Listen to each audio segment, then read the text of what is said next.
আমার প্রোফাইলটা দেখলে মনে হবে আমার জীবনটা যেন একটা রূপকথা।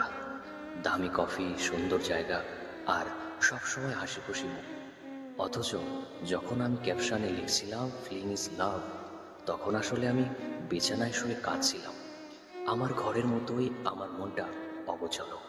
ক্যামেরা অন করলে আমি 1 সেকেন্ডের মধ্যে পৃথিবীর সবচাইতে সুখী মানুষটার অভিনয় করতে পারি। আমরা সবাই অস্কার পাওয়ার যোগ্য অভিনেতা।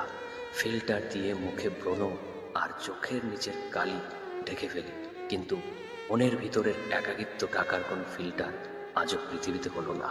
আমার সুখ এখন নির্ভর করে অচেনা মানুষ আমার ছবিতে কটা রিয়াক্ট দিল তার উপর। আমি ডিজিটাল ভিখারি হয়ে গেছি।